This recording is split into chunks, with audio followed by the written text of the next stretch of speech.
my trust in you alone, and I will not be shaken. I will build my life upon your word. It is a firm foundation. I will put my trust in you, O Lord, and I will not be shaken. Good morning, good morning, good morning, good morning.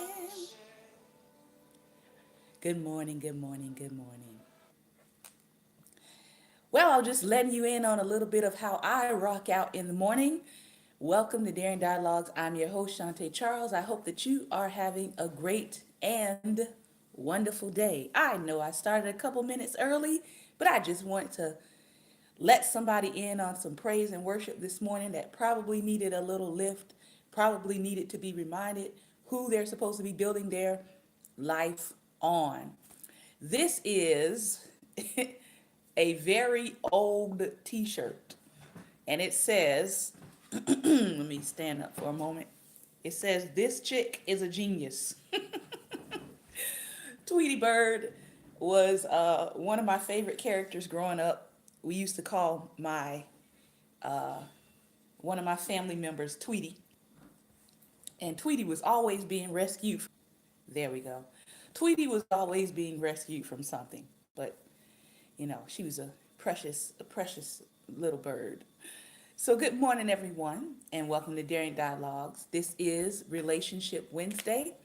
It's also, in case you didn't know, it is also Women's History Month, something that we celebrate here in the United States. I'm not sure if they do it around the globe, but I do know that March 8th, I believe, was International Women's Day. So we do know that women are celebrated around the world. But I do know that Women's History Month primarily is celebrated by us. So, that being said, we're going to introduce you to some more women in history on today. And today's giveaway is a book, Girl CEO, Priceless Advice from Trailblazing Women. Again, a very, very beautifully illustrated book of all kinds of women in business. All right. From the young to the old. This is our giveaway today. And all you have to do to participate in today's drawing is email me at reachshantae@gmail.com. That's SHANTAE.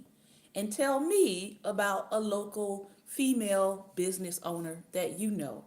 Tell me who they are, what they do, what they sell, and you will be entered into the drawing for this book. By the way, no one answered my drawing from yesterday, so I have prizes. Somebody answered finally from Monday, but I still have yesterday's prize. So yesterday's question was, email me 3 books written by Maya Angelou. It's simple. It's not hard. All right? And you'll be entered into a drawing for yesterday's gift. So let's take a look at some female figures, female icons. I am using the Black History Flashcards Volume 2 on women from urbanintellectuals.com. Excellent set of flashcards. They have several different volumes. This is Volume 2 that focuses on women. This is Dr. Dorothy Height. Dr. Dorothy Height. I had the privilege a couple of years ago to enter into her former office located in Washington, D.C. It is actually still set up as if she was still in the office. Very, very, very powerful space to visit. So this is Dr. Dorothy Height. She was born March 24th, 1912, and she passed away April 20th, 2010. Dorothy Height was a civil rights and women's activist. She began her speaking career in high school as an anti-lynching activist. She broadened her activism after the founder of the National Council of Negro Women, Mary McLeod Bethune, and the U.S. First Lady, Eleanor Roosevelt, came to visit the YMCA where she worked. She worked alongside Dr. Martin Luther King on several different campaigns and initiatives. She co-organized the March on Washington in 1963. She ran the YMCA in Harlem and the National Council of Negro Women for 20 years. Height's later years will focus on strengthening the African American family. So that is what she is known for, Dr. Dorothy Height. Another famous icon whose birthday was yesterday is Diana Ross. Diana Ross, born March 26, 1944, and we know that Diana is still alive, thankfully.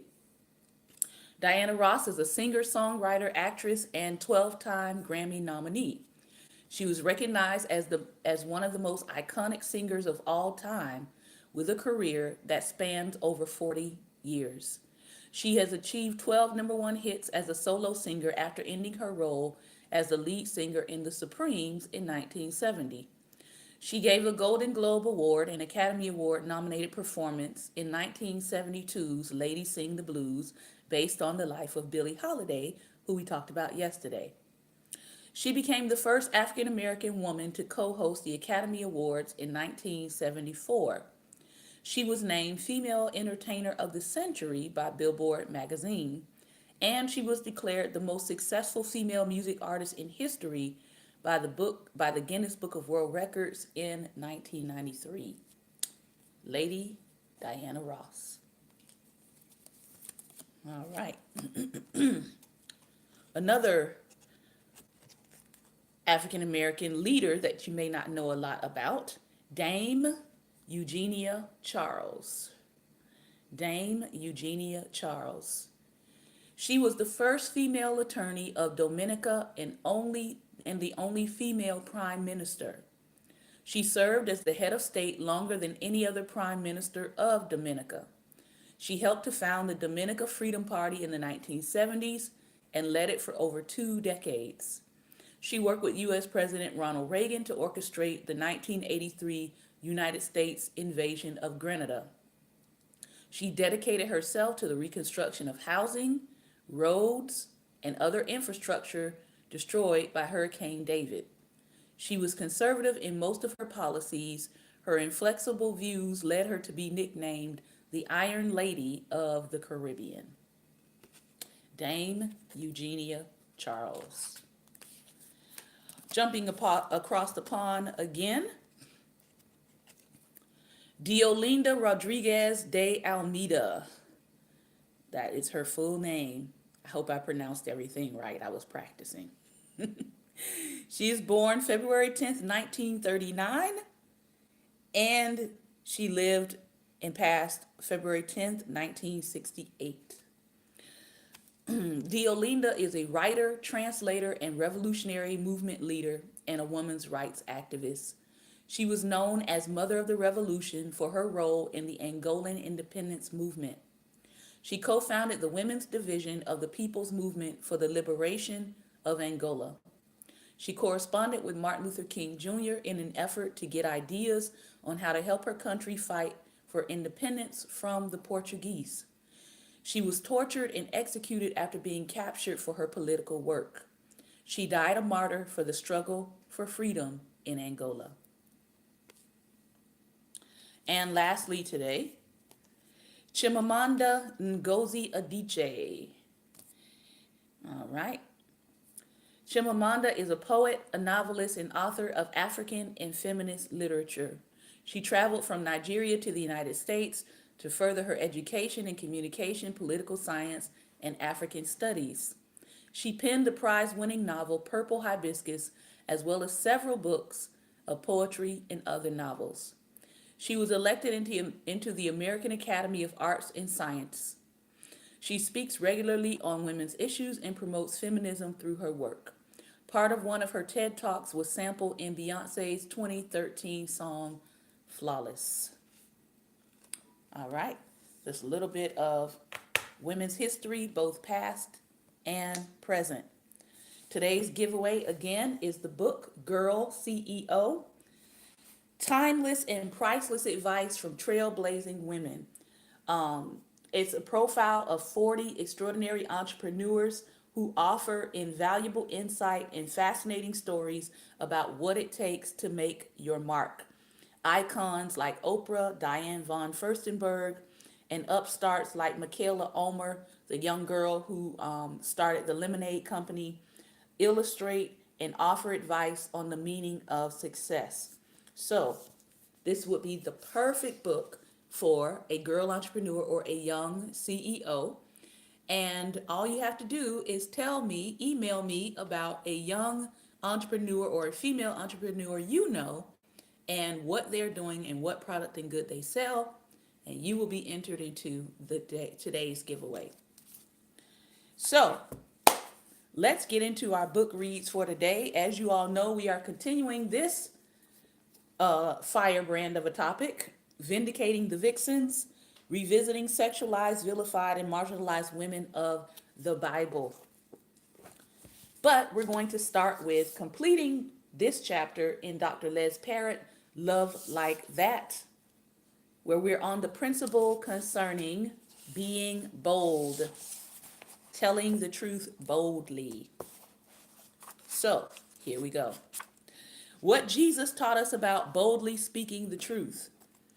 ABC News correspondent John Quinones began hosting a hidden camera television program in 2008 called What Would You Do? The show became a hit as it featured actors acting out troubling scenes in public places while hidden cameras captured the responses of unknowing real-life bystanders. Each episode concludes with the host asking viewers, "What would you do?" It's a question that helps us contend with our personal reactions to injustice and wrongdoing.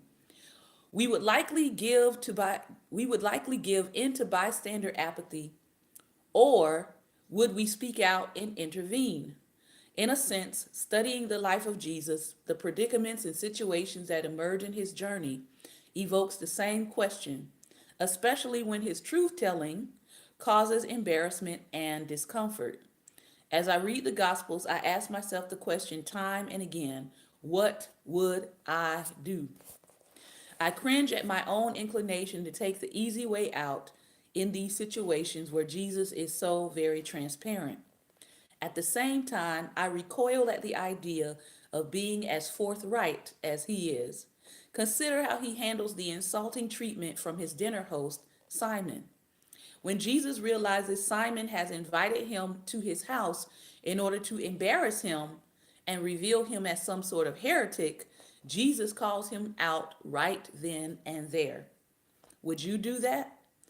I'd complain maybe to friends about it later on, for sure, but to confront my host directly about what they were doing in the moment, that's what Jesus did.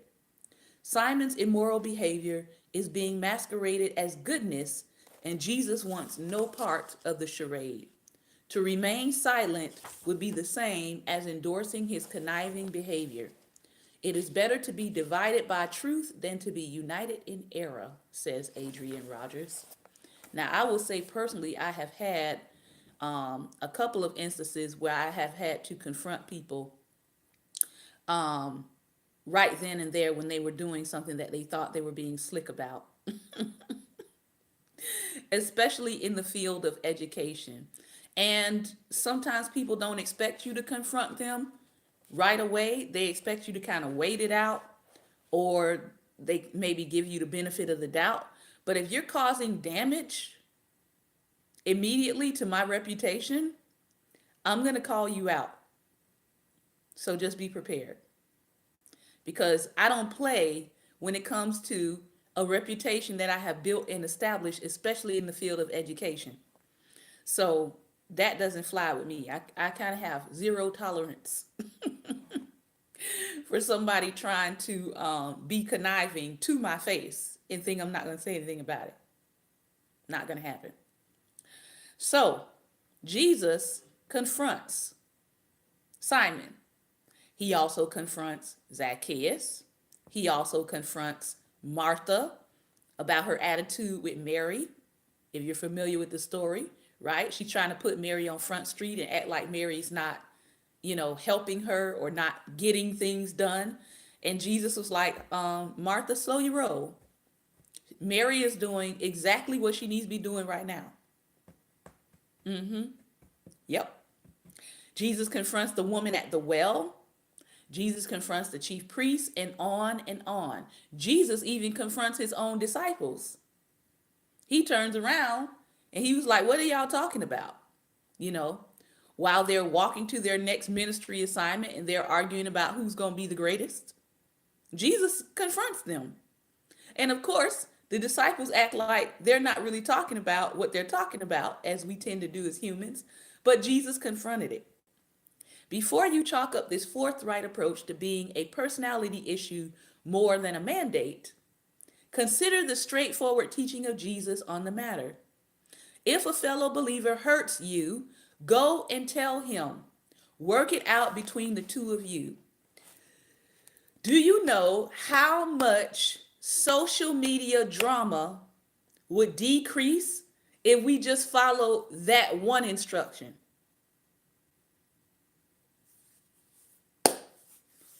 You hurt me. You hurt my feelings. You told an untruth. You spread a rumor about me that was not true. You never had a conversation with me, but you went and got on social media and told the whole world how you felt. You didn't give me an opportunity to respond.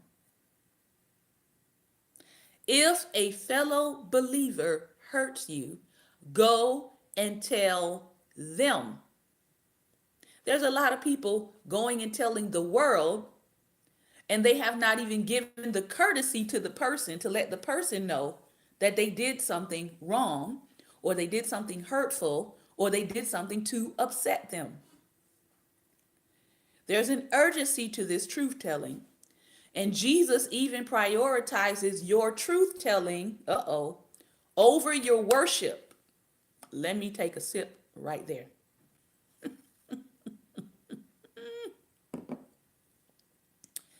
Jesus prioritizes your truth telling over your worship.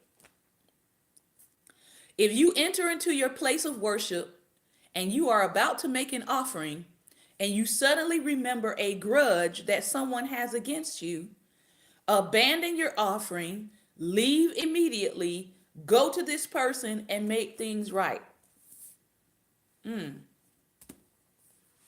How many offerings have been given in the bad spirit?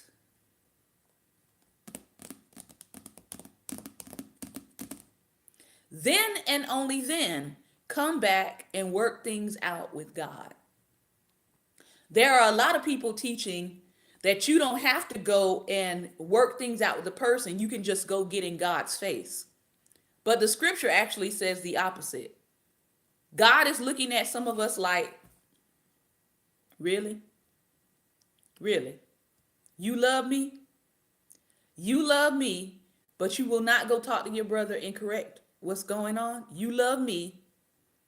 You throwing your hands up in the air. You got your eyes closed. You're singing the beautiful songs, but you won't go make this right with your brother or your sister or your mother or your father. I think God is side-eyeing us, and we don't realize he's side-eyeing us. All right? When you're spiritually conscious, you recognize when God is side-eyeing you, and you recognize that you need to go get something right. Okay? For all my spiritual conscious people. When God's energy is off with you, you should be able to recognize when something is not right between you and God. There should be a prodding in your heart. For those of you who focus on energy, right? When your aura and your energy is off, you need to go get something right.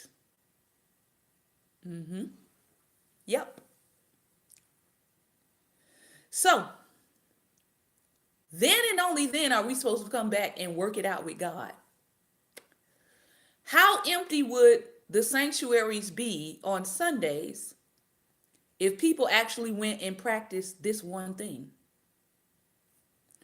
What if your Sunday service was empty because people were actually doing this verse of going and making their relationships right with the people that they needed to make their relationships right with?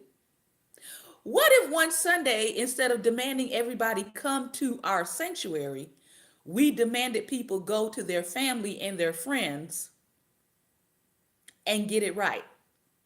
What if we called it Get It Right Sunday? Just a thought, not a sermon, just a thought.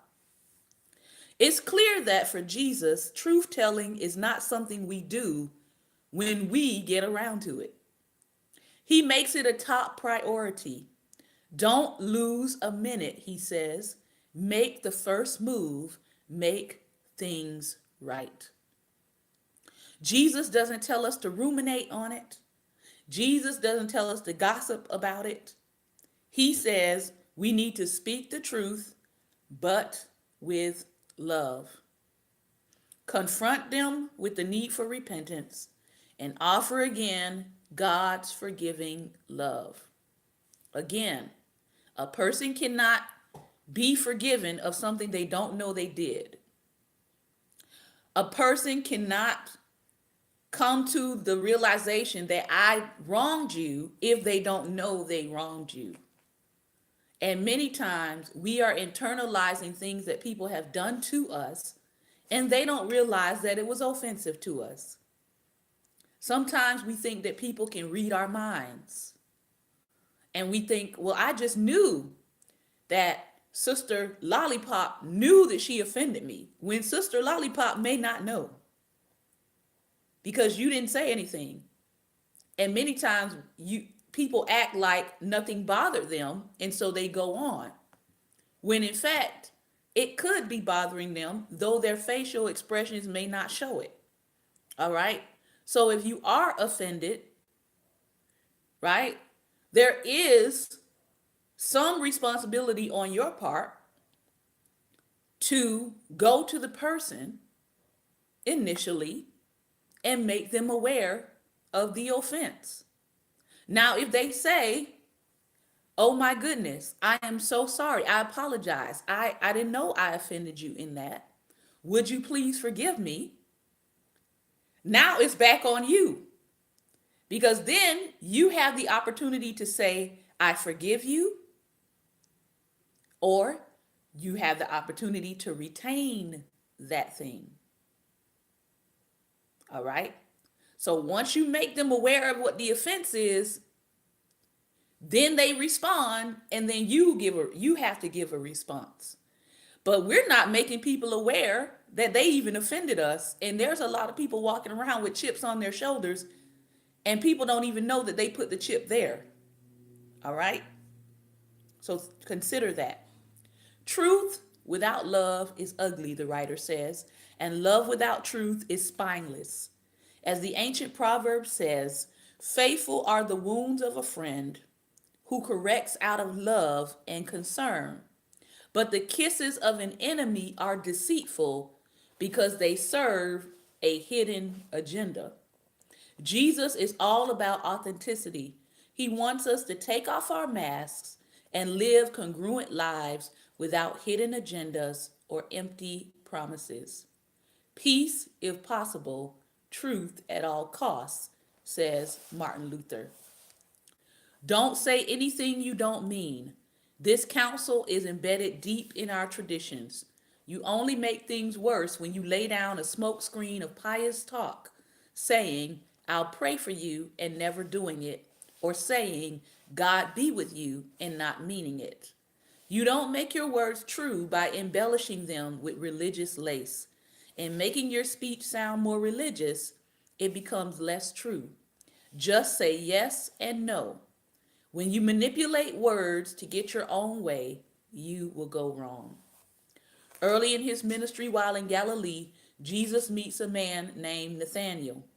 His brother Philip has invited Nathanael to come and see the man he and his friends have met, a man who has already stirred their faith and hope. But Nathanael scoffs, but he goes with them anyway. As Nathanael approaches, Jesus says of him, "Here is truly an Israelite in whom there is no deceit." Jesus is engaging in some clever wordplay. These men would have known that their ancestor Israel, formerly Jacob, was known as the deceiver because of the ways that he tricked his brother Esau and his father Isaac. But Jesus is also commenting on the observed character of Nathanael, declaring him to be a man in whom there is nothing false. Nathanael is honest and direct. He says what he thinks. Can anything good come out of Nazareth? He responds with openness to his brother's invitation to explore a fresh opportunity by meeting this new rabbi, Jesus. And Jesus actually praises Nathanael for this. Jesus himself lived in a way that was utterly transparent, straightforward, and direct. And he wants us to follow in this way. Not only does a life marked by truth telling open us up to the richness of our spiritual relationship with God, but it also empowers us to live meaningfully and lovingly with each other. Next week, we're going to talk about how to be a better and bolder truth teller. I hope you're ready. All right. Moving on to our last read for today. This is where we're going to spend the rest of our time. And we'll give a few minutes at the end for those of you who want to come in and comment on the reading. So, we started talking yesterday about the concept of Tamar, the character Tamar in the biblical reading, the righteous prostitute. And we left off with a question: how can the shameful actions of Tamar be considered righteous? Put some hearts on the screen if you got a chance yesterday to read her story in Genesis 38. If you got a chance to read her story in Genesis 38, put some hearts on the screen. So for the sake of time, I'm going to, if you didn't get a chance to read, I'm going to just read a couple of passages from it. Let me go to the Message Bible, since that gives me a good summary. Genesis 38, 1 through 5. Judah separated from his brothers and hooked up with a man in Adullam named Hurrah. While there, Judah met the daughter of a Canaanite man named Shua. He married her, they went to bed, she became pregnant and had a son named She got pregnant again and had a son named Onan. She still had another son, and she named this one Shelah. They were living at Kazib when she had him. So Judah has 3 sons, all right? His firstborn, Judah got a wife for his firstborn, and her name was Tamar. But Judah's firstborn grievously offended God, and God took his life. We don't know what he did, but in Old Testament times, the judgment of God came swiftly. So God took his life. So Judah told Onan, "Go in and sleep with your brother's widow. It is the duty of a brother-in-law, as was the custom, to keep your brother's lineage alive." So Judah's second son, Onan, took on Tamar as wife. But Onan knew that the child wouldn't be his. So Onan refused to keep his brother's line going by having a child, because the child was not going to be technically his child. So this is what Onan did to try to bypass what the laws were at the time. Whenever he slept with his brother's widow, he spilled his semen on the ground so he wouldn't produce a child for his brother. it was dishonorable. So he was getting the pleasure from his relationship, but he wasn't really willing to carry out the responsibility of producing seed for the next line. God was much offended by what he did and also took his life. Just let that marinate. So Judah stepped in and told his daughter-in-law Tamar, "Go ahead and live as a widow at home with your father until my son, my last son, grows up." He was worried that his third son would also end up dead, just like his brothers. So Tamar went to live with her father because there was an assumption that it was Tamar's fault that his sons were dying, when the scripture clearly tells us that both of his sons were doing something offensive and God took them out. Time passed. Judah's wife, Shua's daughter, died. When the time of mourning was over, Judah, with his friend Harah of Adullam, went to Timnah for the sheep shearing. So time has passed.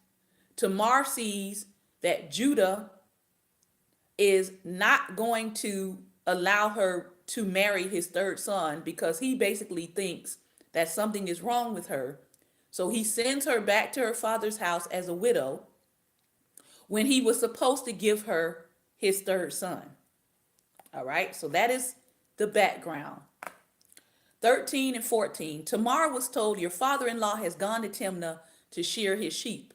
She took off her widow's clothes, put on a veil to disguise herself, and sat at the entrance to Enam, which is on the road to Timnah. She realized by now that even though Shelah had grown up, that she wasn't going to be married to him. Judah saw her. She presented herself by the side of the road. Judah saw her and assumed she was a prostitute since she had veiled her face. He left the road and went over to her. He said, "Let me sleep with you." He had no idea that she was his daughter-in-law. She said, "What will you pay me?" He said, "I will send you a kid goat from the flock." And she said, "Not unless you give me a pledge until you send it." "So what do you want by way of pledge?" she said. "Oh, I will take your personal seal and cord and the staff you carry." That's like saying, "I will take your driver's license until you provide the goods." He handed them over to her and slept with her, and she got pregnant. She then left and went home. She removed her veil and put her widow's clothes back on. Judah sent the kid goat by his friend to recover the pledge from the woman, but he could not find her. He asked the men of that place, "Where's the prostitute that used to sit by the road?" They said, "There's never been a prostitute here." He went back to Judah and said, "I couldn't find her." The men there said, "There never has been a prostitute there." Judah said, "Well, let her have it then. If we keep looking, everyone will be poking fun at us. I kept my part of the bargain. I sent the kid goat, but you couldn't find her." 3 months later or so, Judah was told, "Your daughter-in-law has been playing the prostitute, and now she's a pregnant prostitute." Judah yelled, "Get her out here! Burn her up!" Wow, does this sound like 2019? As they brought her out, she sent a message to her father-in-law. "I am pregnant by the man who owns these things. Identify them, please. Who's the owner of the seal and cord and staff?" I told you this is better than the soap opera. Judah saw that they were his things. He said, "She's in the right. I'm in the wrong. I would not let her marry my son Shelah." He never slept with her again. When her time came to give birth, it turned out that there were twins in her womb. As she was giving birth, one of them put his hand out. The midwife tied a red thread on his hand, saying, "This one came first." But then he pulled it back and his brother came out. And she said, "Oh, a breakout. So she named him Perez, or the breakout. Then his brother came out with the red thread on his hand, and they named him Zerah, or bright. There's a whole bunch of sermons in there, by the way, like what happens when something breaks out in your life that you weren't prepared for. Didn't see that coming, did you? So, this is the story of Tamar. So, let's talk Tamar in patriarchal context. One of the biggest mistakes, good morning, love. One of the biggest mistakes we make in attempting to understand biblical narratives is failing to take into account the cultural context in which they occur. Biblical stories take place within an ancient patriarchal culture that is utterly foreign many times to our Western American egalitarian culture. Although American culture in some instances tries to mimic patriarchal biblical culture, and we see that in the church. This puts us at a serious disadvantage when we interpret scripture, especially when we come to stories such as Tamar's. Without insight into the customs of ancient patriarchy, we will miss, we will distort, and we will trivialize the message. Unfortunately, the fact that patriarchy appears on virtually every page of the Bible has led to the mistaken conclusion that patriarchy, is divinely ordained way that God means for us to live. But as I have maybe argued elsewhere, patriarchy is not the Bible's message. I know some people try to make it the Bible's message. Some people try to discredit the Bible by saying that is the message of the Bible. Rather, it is the cultural backdrop that sets off in the strongest relief the radical nature and potency of the Bible's gospel message. We need to understand that world, and patriarchy in particular, much better than we do, if we hope to grasp the countercultural message of the Bible, even though it was set in a patriarchal culture. Patriarchy creates moral dilemmas too. Tamar's story is a key example of how far afield we've gone in understanding the Bible and her story in particular. By failing to employ this interpretive tool, details of the culture will surface as we begin to examine her story. For the moment, it will suffice to mention that there are three elements of patriarchy that shape this particular story and create that dilemma for Tamar. So, if you're taking notes, here are the three pieces of patriarchy in her story. All right? Number one.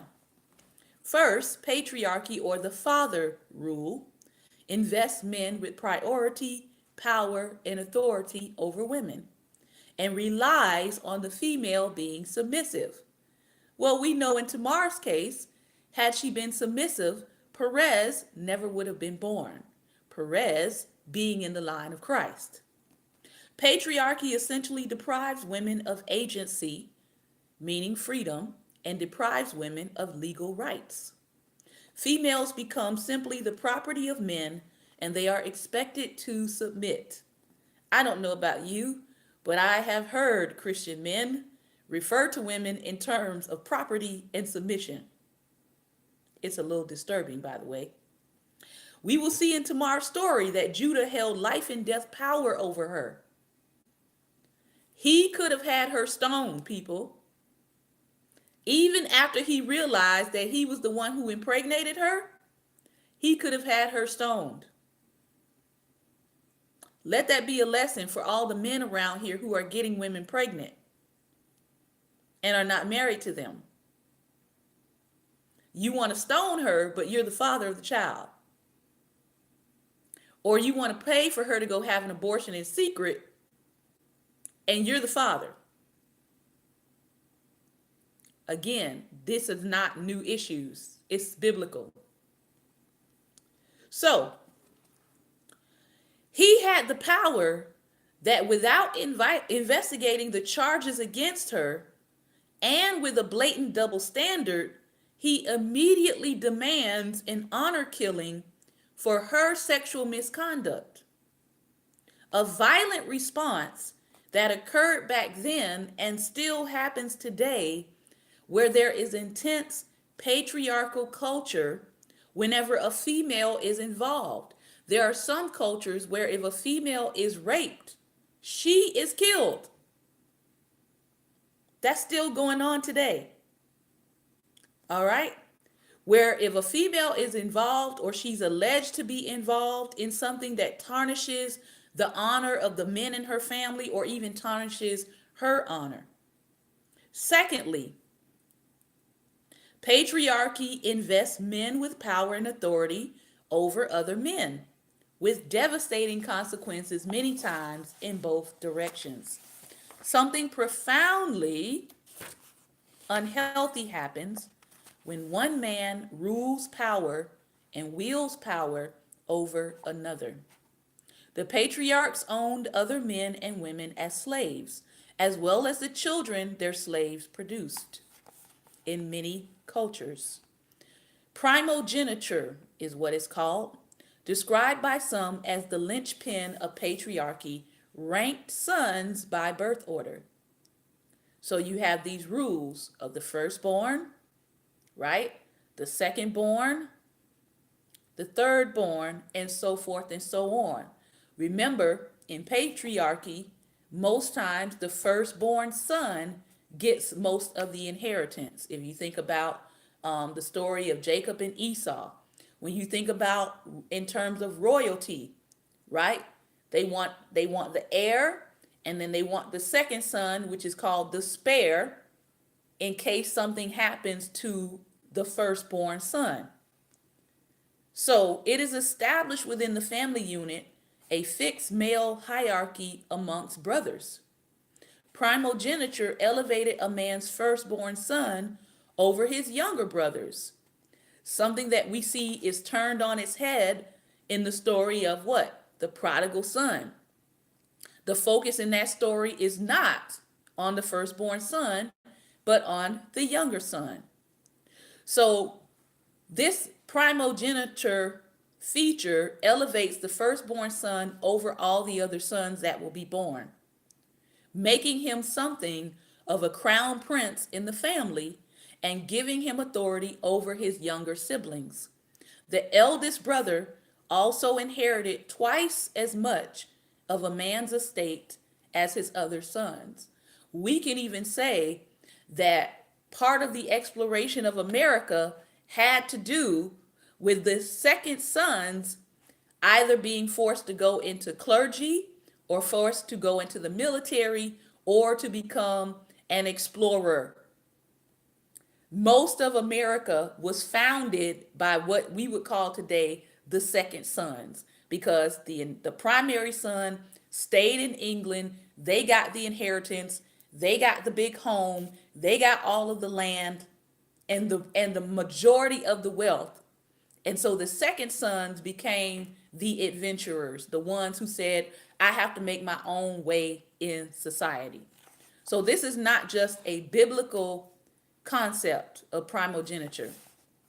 Tamar's story makes no sense unless we see how she gets caught in the crossfire of primogeniture, both within Judah's family of origin and amongst his sons. Because remember, the firstborn son offended God, God took him out.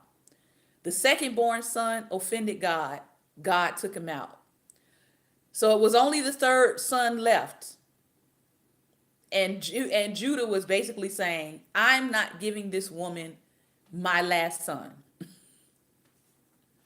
At the same time, it is important to note how the Bible repeatedly overturns this culturally established order in the stories of the patriarchs, most often by God's decree. All right?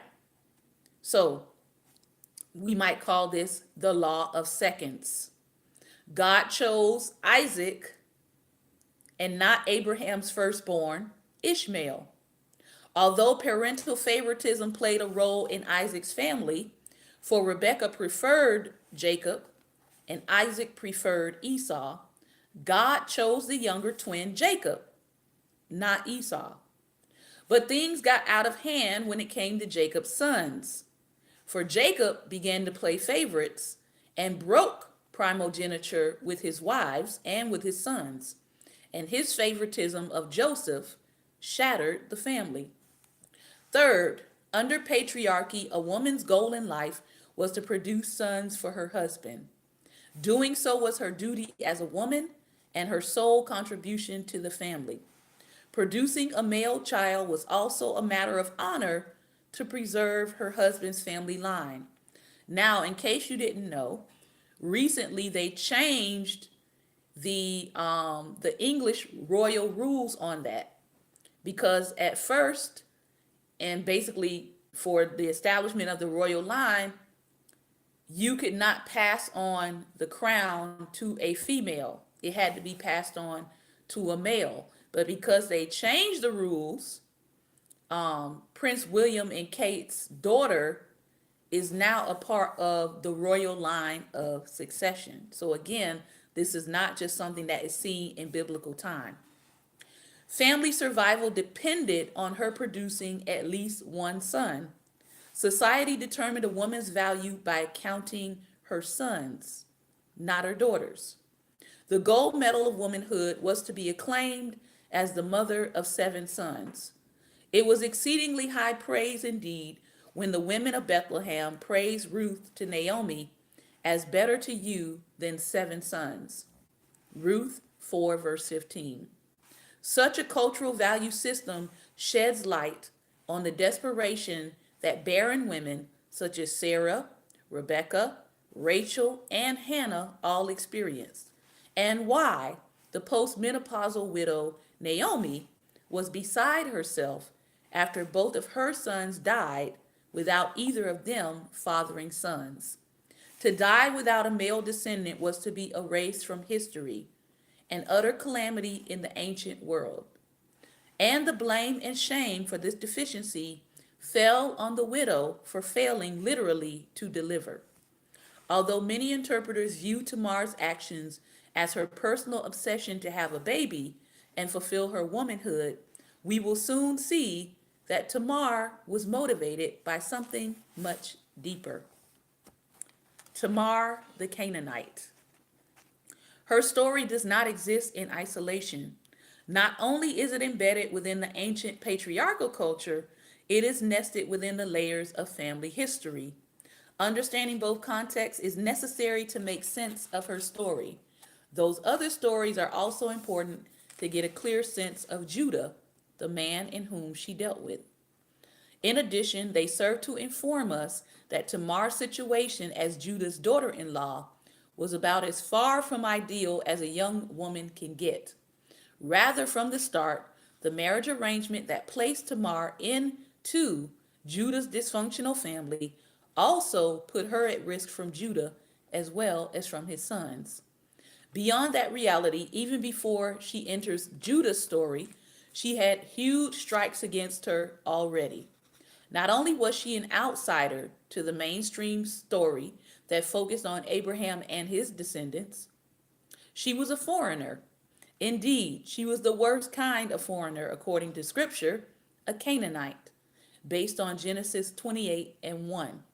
Previous marriages in Abraham's family regarded a Canaanite woman as a serious threat to the purity of their calling. Canaanite women were considered a contaminating influence that would draw Abraham's descendants away from God. The patriarchs were dead set against their sons marrying Canaanite women. So, when Isaac needed a wife, his father Abram made his servant swear that he would not take a wife for his son from the daughters of the Canaanites to avoid an undesirable outcome. Abraham sent his servant back to his God-fearing relatives to find a suitable bride. Isaac voiced similar concerns when he commanded Jacob, "Do not marry a Canaanite woman," and sent him packing to those same relatives. So before we even read the word prostitute in her story, Tamar the Canaanite is already giving cause for concern. Good morning, Lady Judy. In contrast, the name Judah is held in high regard throughout the Bible as the father of Israel's largest tribe and of the kingly line of David and Jesus. Consequently, it's easy to gloss over the deeply flawed Judah we encounter in this story. Instead, she often serves as the scapegoat for everything that happens between them. As a result, we don't understand Tamar or her significance of her actions if we don't re examine the man who collides with her and how her colliding affects him. Tamar is not a sidebar. Tamar's role in particular hold the key to understanding the story it seems to interrupt. So, we're going to do some digging into her backstory, and then we're going to talk about Tamar's people and the role that she takes. So, of the family stories that surround Tamar, Abda is the most immediate. In turn, his story is tangled up with the surrounding story of his half brother Joseph. And of course, both brothers' stories reside inside of the larger story of their father Jacob, who is actually telling this whole story. If you go back to Genesis 37, the story is not told from Joseph's perspective, it's actually told from Jacob's.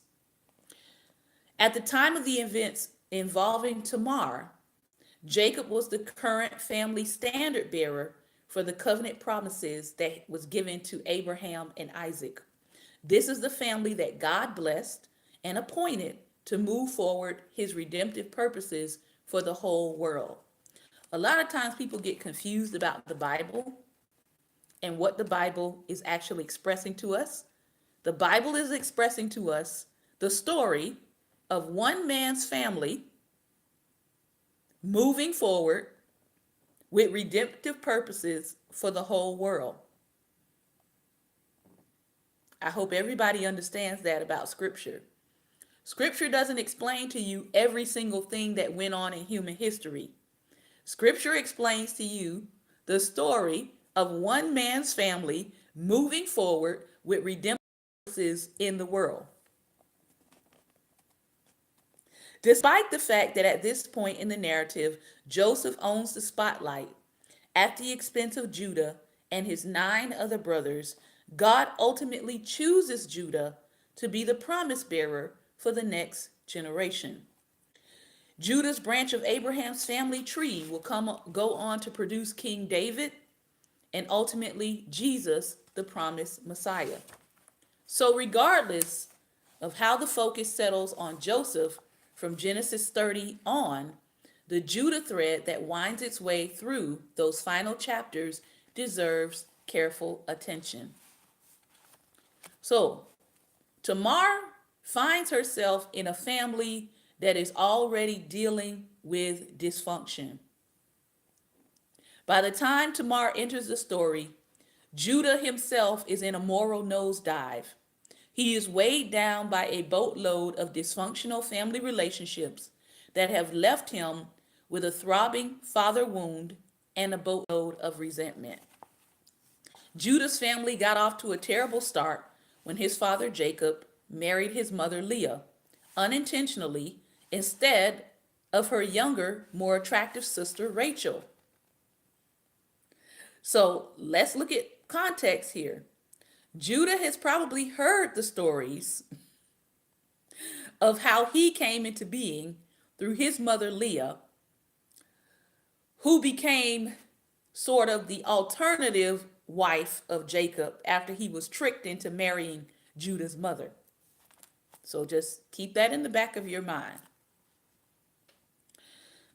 For 7 years, Jacob worked for the right to marry Rachel. Since he arrived in Padan Aram with essentially the shirt on his back, Jacob's labor was a variation on the bride price that he negotiated with her father Laban. But on the long-awaited wedding night, Laban substituted Leah for Rachel. The unsuspecting Jacob didn't discover the switch until the morning after. Another soap opera, by the way. Needless to say, Jacob was not pleased. When he confronted Laban, his father in law pointed to primogeniture. It would be a breach of custom to marry the younger daughter off before her older sister. Undeterred, Jacob demanded the right to marry Rachel too, which he did a week later, locking himself into working 7 more years for Laban, and the sisters locking them into a fierce and agonizing rivalry for most of their life. Evidently, primogeniture thinking with respect to Leah stopped there, for although she was Jacob's first wife, Leah was unloved and could not win Jacob's love, despite the fact that she produced 6 sons for him.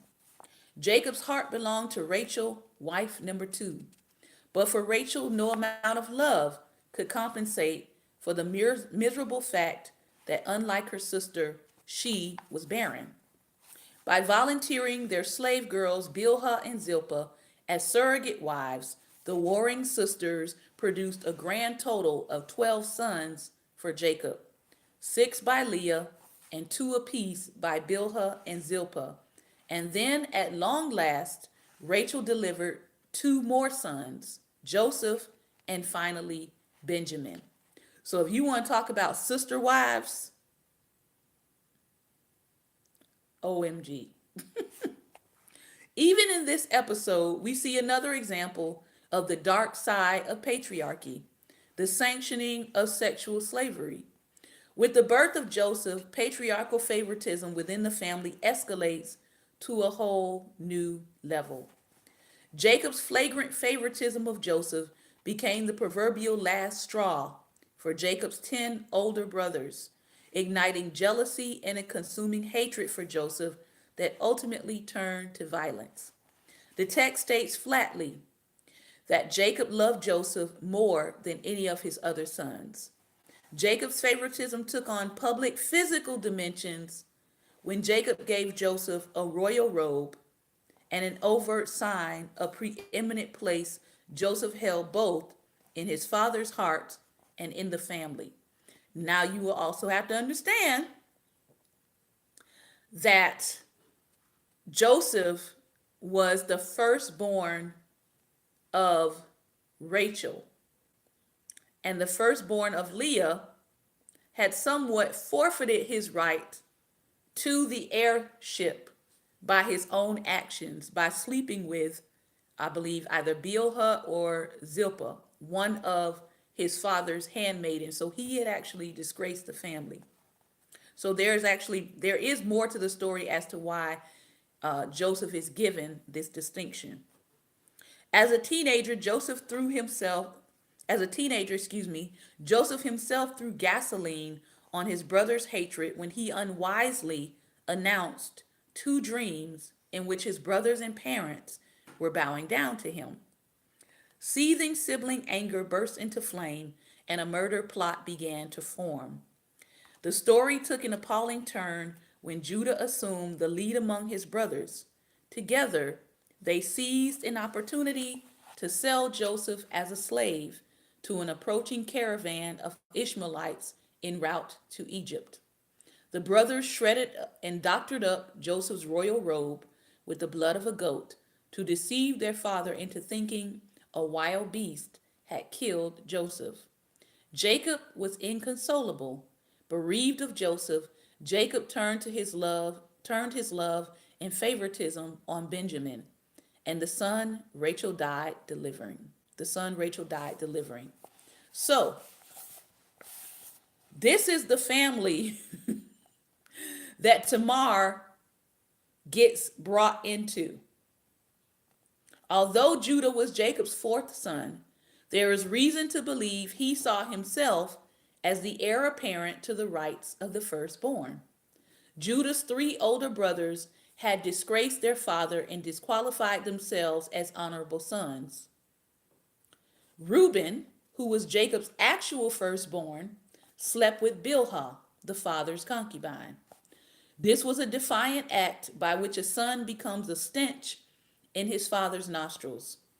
Then, after the rape of their sister Dinah, Simeon and Levi, sons number two and son number three, sought to vindicate family honor with a bloody massacre of the Shechemites, basically initially committing genocide against a whole group of people, making Jacob himself a stench and raising the threat of retaliation among other tribes in the region. So, you have the first son commits a form of incest.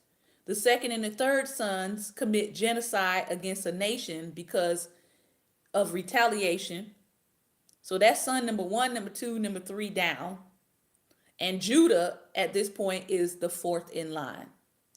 If it is true that Judah felt entitled to the rights of the firstborn, then his resentment took on a deeper meaning when Jacob showed affection and privilege on his youngest son, Joseph.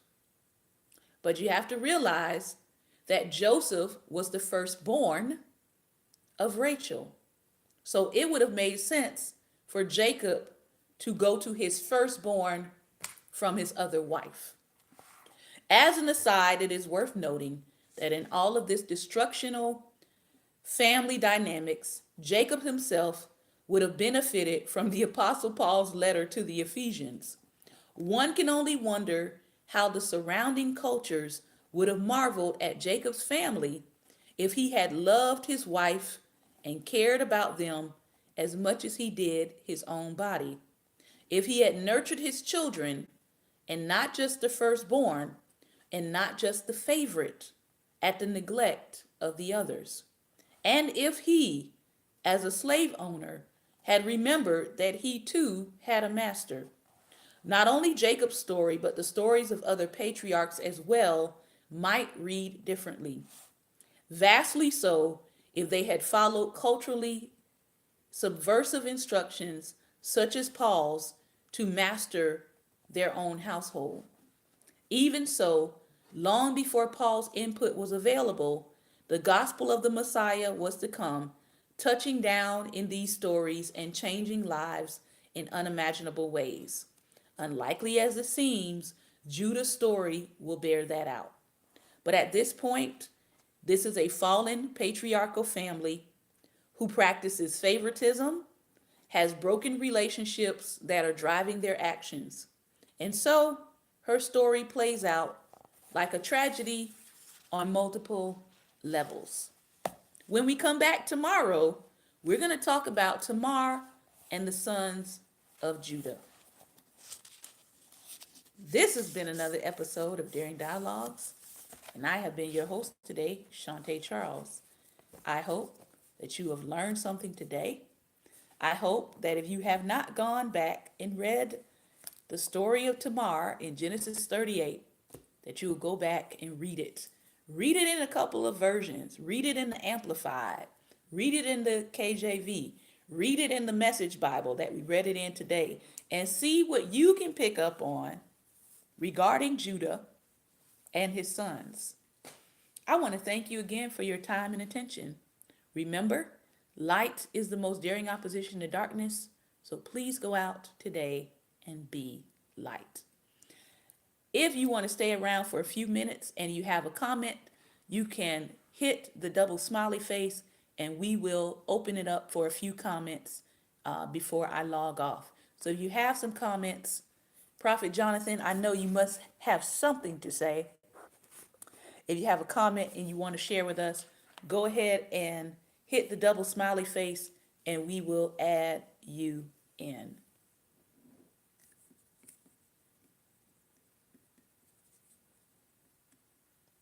I'm waiting.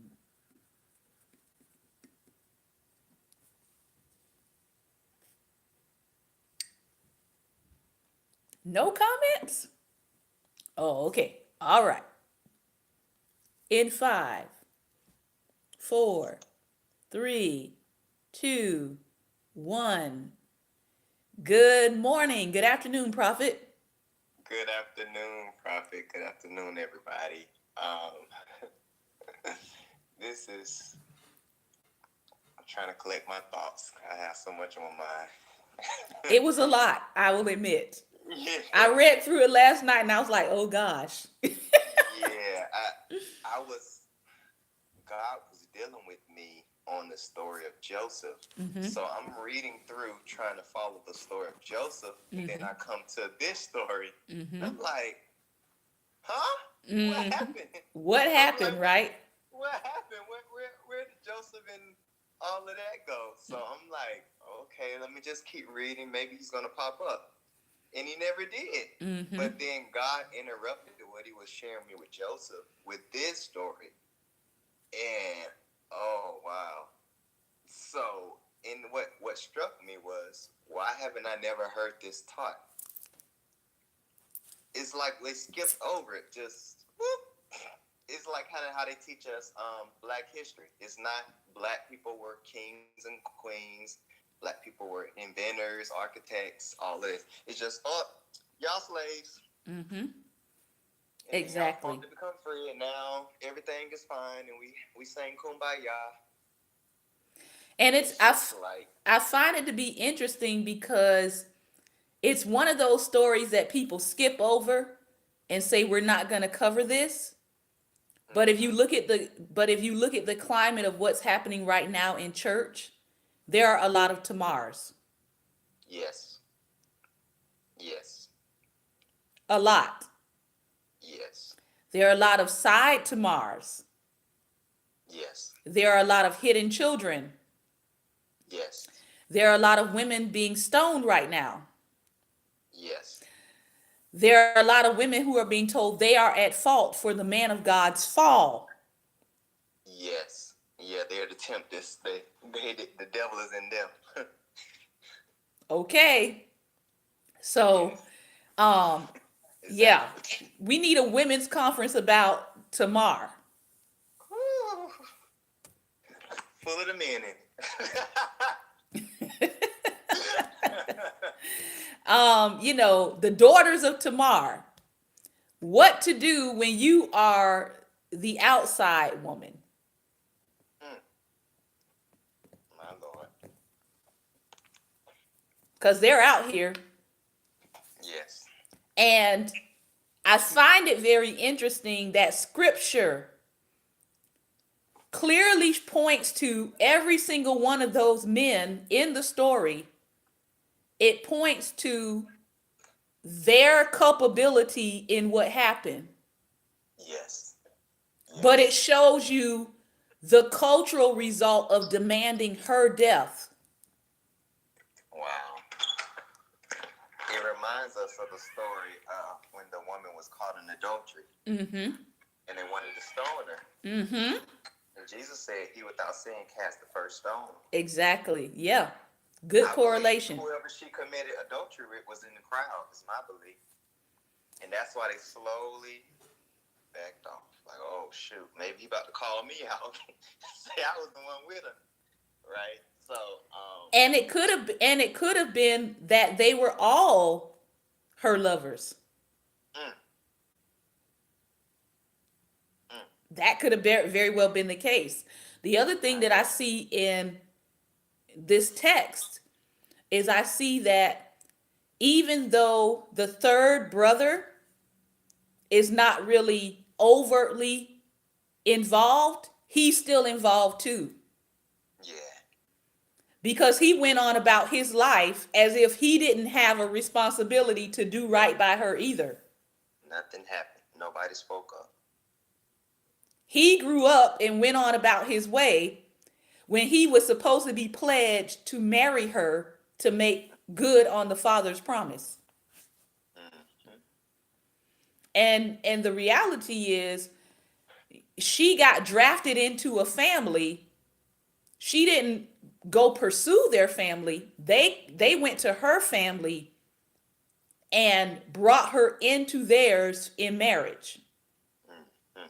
So it's not like today. It's not like she went out, and picked the first son and all of these things went down. No, she was brought into this family by Judah, finding her as a wife for his son. Yes. which meant that the responsibility for her really lay at his feet, mm, even though he told her to go back home and live as a widow in her father's house. mm. That right there was some shameful stuff. Yes. And finally, I find it very interesting. I was talking um, throughout my life. I never understood why different women of various ages would come and share different things with me. And I never got it till I got older. And I'm like, I get it, Lord. You want your men to stand up to help protect your women. Mm-hmm. Too long have the men used and abused women.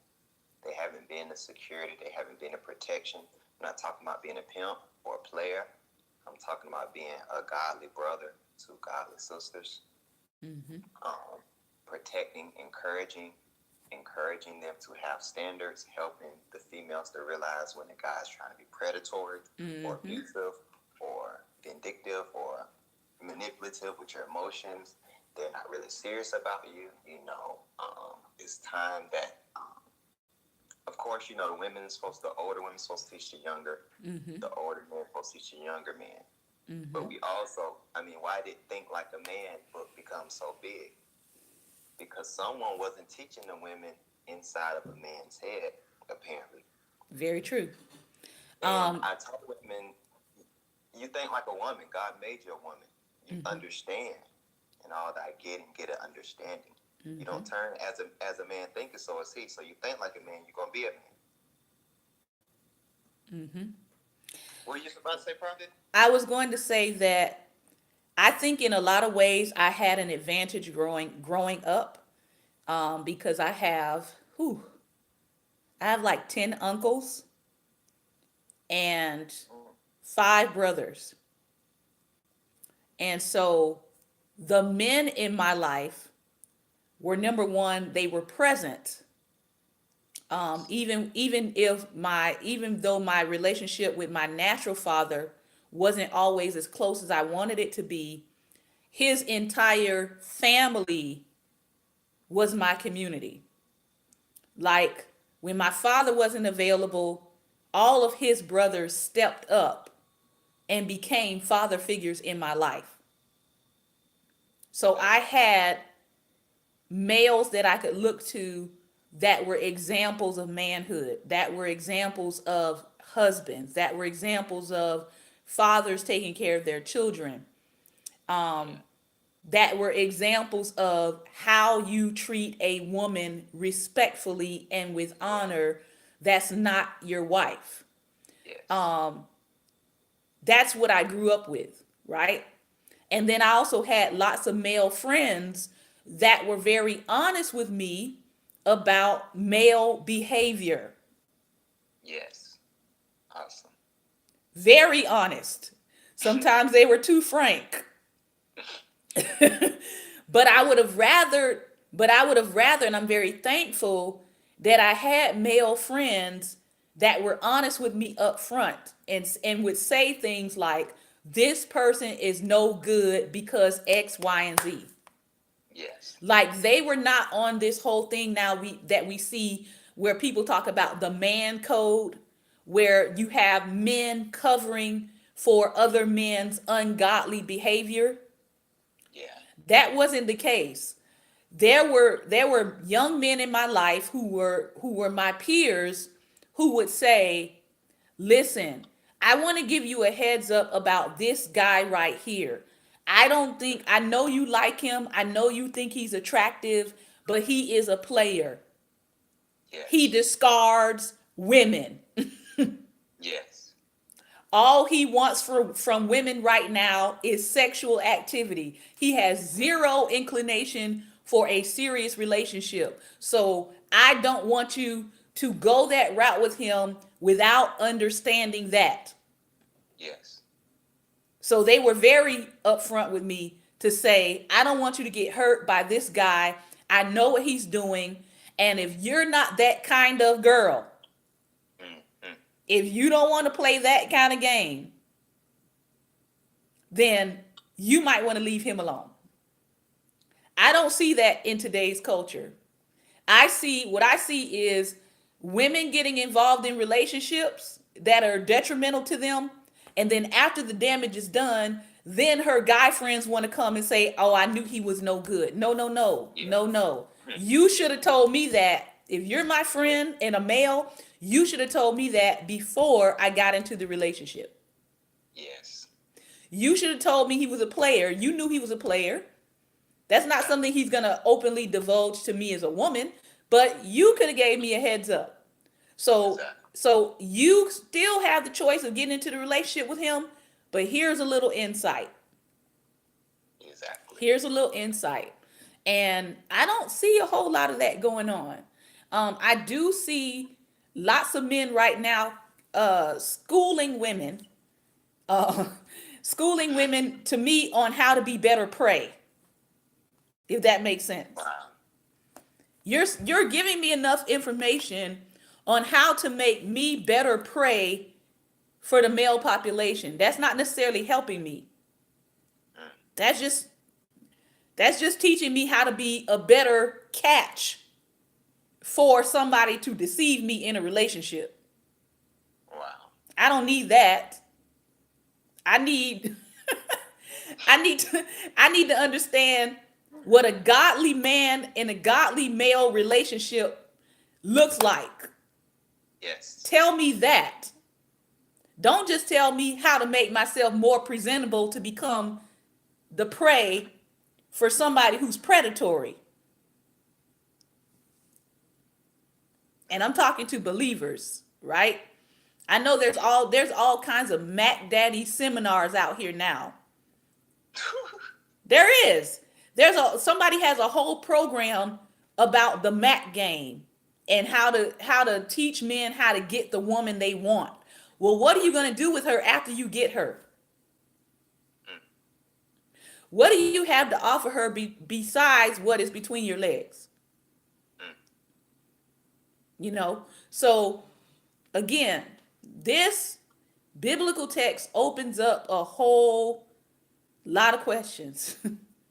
Question number 1, why is nobody preaching this passage of scripture? Could it be that we have more Judas in our midst than we want to acknowledge? My Lord. So that's food for thought today. Thank you, Prophet Jonathan, for coming on and sharing your heart and your thoughts. Anyone else want to come on? Let me know. I'm going to be signing off in about a minute or so, so make sure you add yourself in if you want to share your comment today. Lady Latoya, Lady Judy, you don't have any comments, questions? If not, we're going to be signing off. I'll hold on for a few more seconds.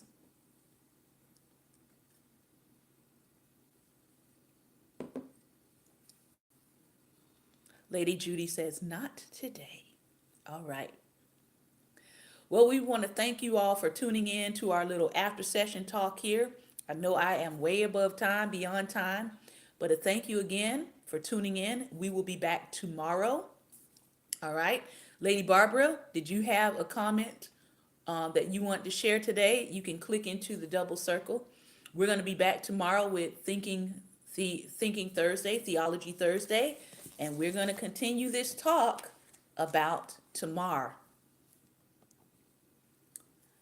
All right. Lady Barbara, you have some parting words for us here? Yesterday, when you started reading about Tamar, I went in search of the book online and discovered that you can download it as well from Google. But I was just so taken aback by the story and the reality of what we live in today. And you said something that's well spoken. Why is it not taught today? Because there's so many Judas And I was looking at the story, and later on he had to confess that she was more righteous than he was. And then Prophet Jonathan touched on what I was thinking. When they brought the woman to Jesus, I always, from a young Christian, wondered, I said, well, where was the male? Because you don't commit adultery by yourself. It takes two. So, and I looked at that, and as Jesus stooped down and everybody began to scatter. But I was just thinking, women are always, the word you use too, when something falls, and as 40-something years being in Christendom, when you see stories, I have heard pastors get up, call women everything under the sun because she slept with a minister in the church that I was a part of, everything but her name.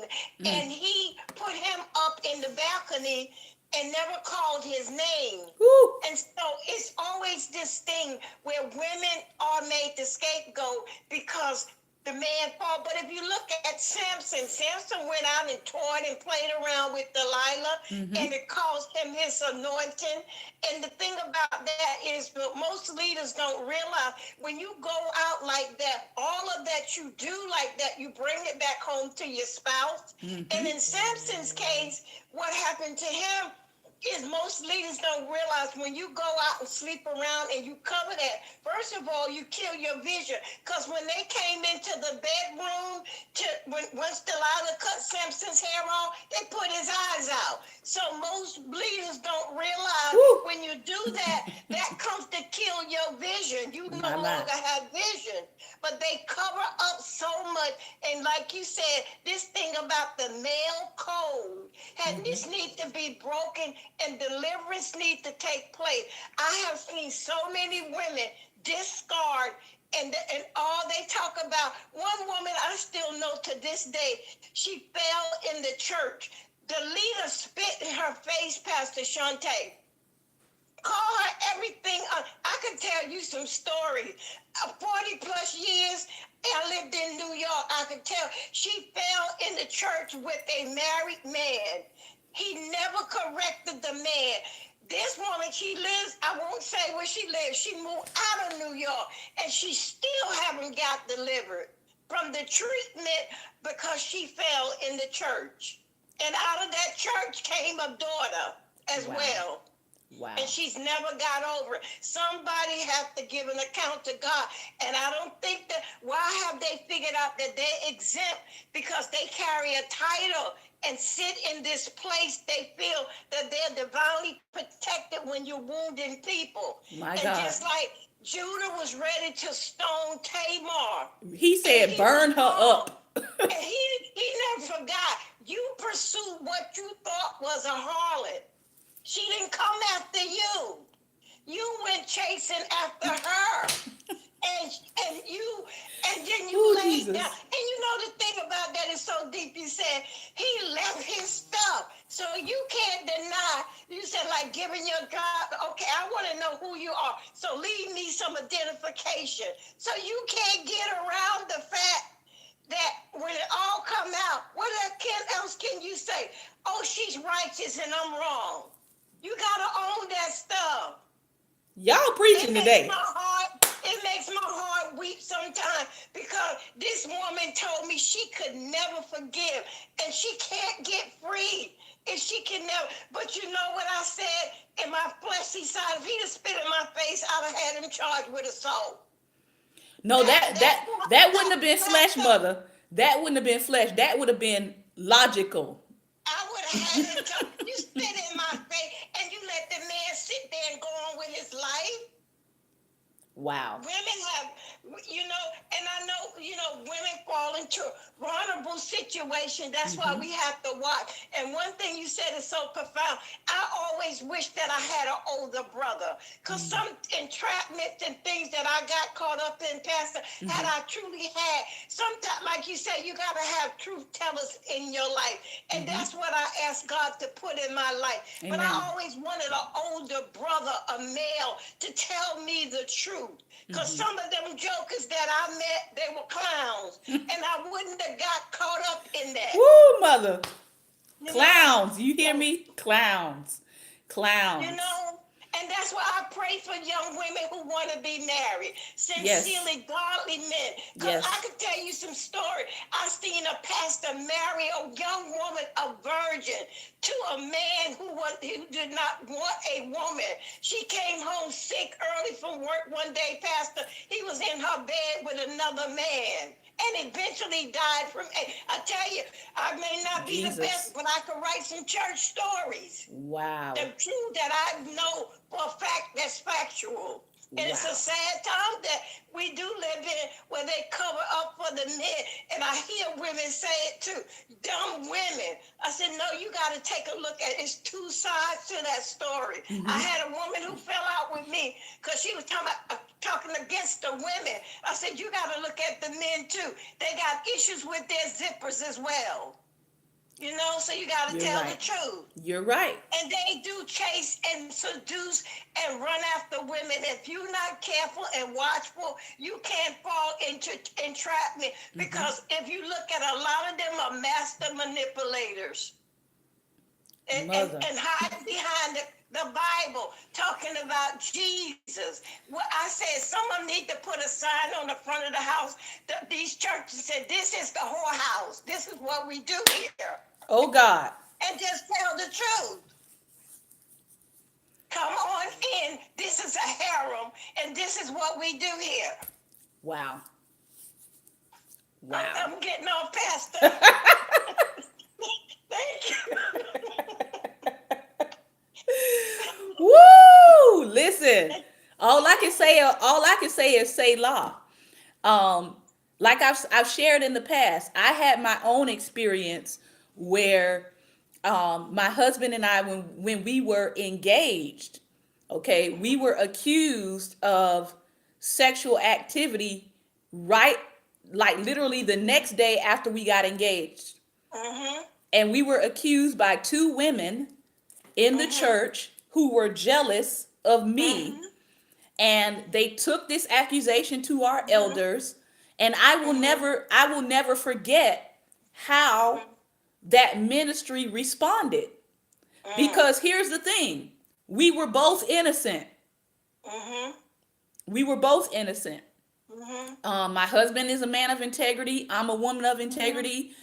We were, we knew we were called to ministry. There was no way in the world that we were going to dishonor our families or dishonor God or even dishonor ourselves by getting into fornication. So when the accusation came forth, my husband was brought in and spoken to and talked to by a panel of elders. And then I was brought in and spoken to by the pastor, and then by a panel of the women who would be doing my commissioning, because I was just going to become a missionary. I was 19 years old, 19 when I got engaged. All right. The men handled my husband. The ladies handled me. My husband went in.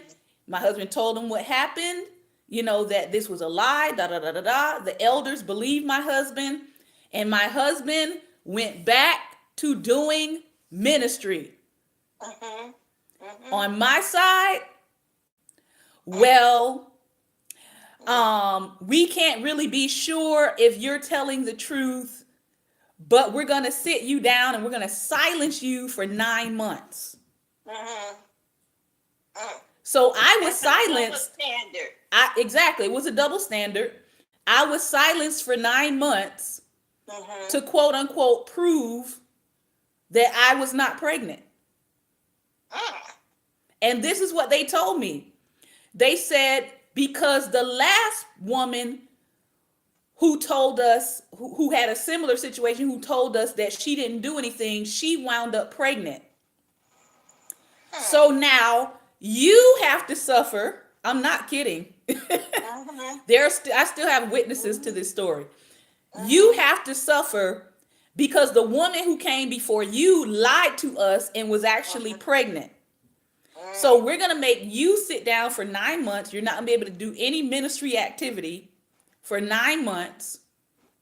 And it delayed my initial sermon for 9 months. But guess what? I'm a pastor today. Righteousness. I'm a pastor Righteousness today. prevailed. Then God said he'd bring forth your light, your judgment as the light.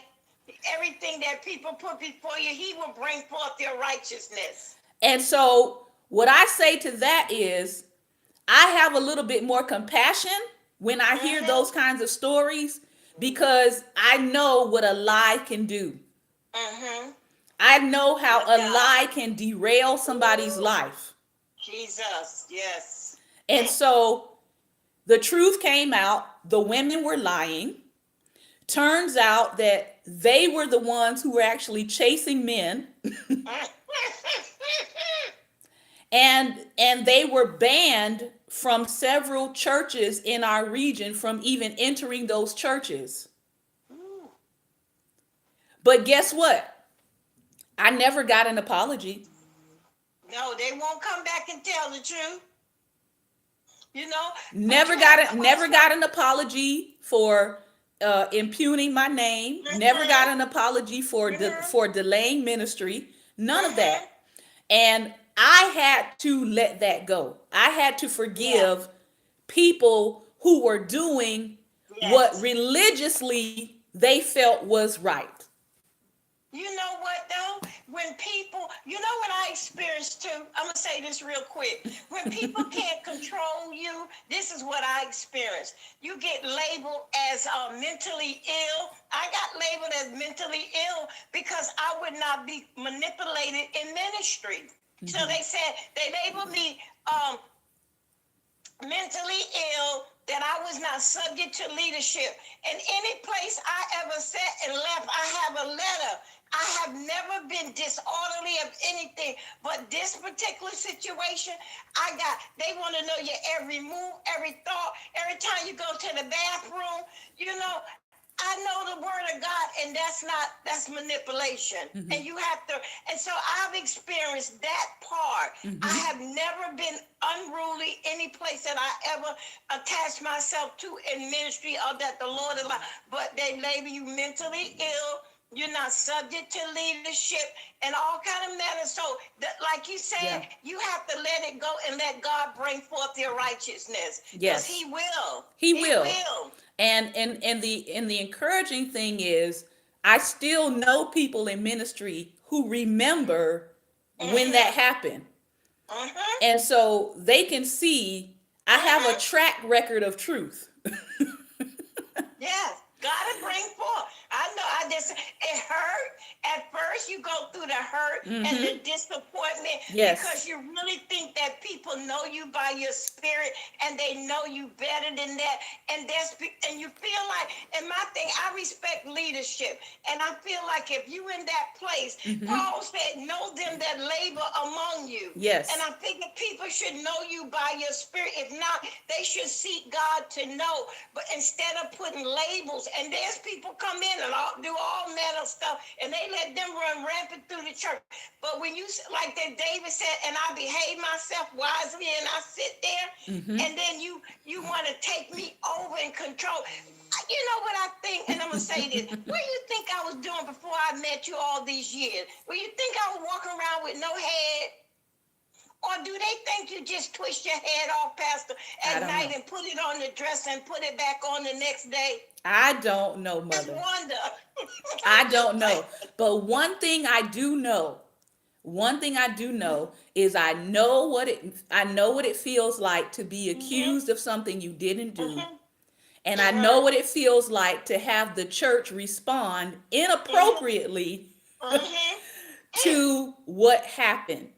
And I know what it feels like to make it through what at my time and in my community was definitely seen as a scandal. All right. I know what it's like to be scandalized and for people to be dragging your name through the mud, and you have done absolutely nothing to deserve the dragging. Now, I was 19. I was a campus preacher. I was ministering all over my collegiate campus. And that incident, if my hope was built on nothing less than Jesus' blood and righteousness, my God, I could be like Leandria Johnson Yes, And the ma'am. other Me young too. lady who just put out a recent video named Tweet, I could be like them and say, I could have been like them and said, I'm done. I I'm could have done said with that too. church. Yes, I'm ma'am. done with phony people. I'm done. I am DONE. When you say that prayer, when you said one day, and I often think about, I always pray, ask God, keep my heart tender, because I don't want my heart to be hard, and I Yes. don't want to build up this wall so high that I'm not open to people. Yes. And that is my prayer. Amen. So, I mean, I understand what it feels like to be a part of something and expect, right? Like you said, you're expecting people to know you. You're expecting people to know your genuineness and your heart. They've seen the fruit of your life. They've seen the work of your life. And one accusation, if one accusation can just take all of that and just throw it out the window, then that tells me that you didn't really know me to begin with, No, right? that's true. Amen. And so I had to take that experience to the Lord. I had to, during that time, I had to go to God in prayer. Yes, jealousy breeds this stuff because they were jealous. They were actually upset Exactly. that I was a young woman and that I had just gotten engaged and they were in their 30s and their life was not going the way that they wanted it to go. And so they chose to come together with a good lie and take it to our spiritual leadership. Yes. And so I learned from that because what happened was because my initial sermon was delayed 9 months, all right? I had plenty of time to come with a fire on my word. Sabotaging spirit. Listen, by the time I did my initial sermon, it was flames up in there. Because God changed my whole message. God changed my whole message to where are the daughters of Zion?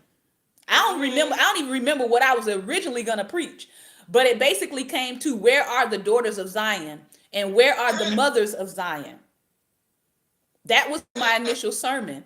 But during that time, it was a strengthening for me because it solidified in me that my hope is not built on the institution.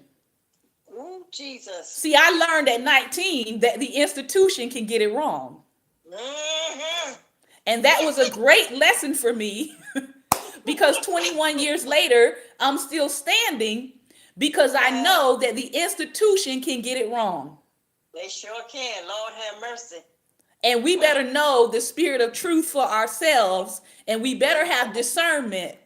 Yes, ma'am. Because when the institution puts an X on you, Jesus.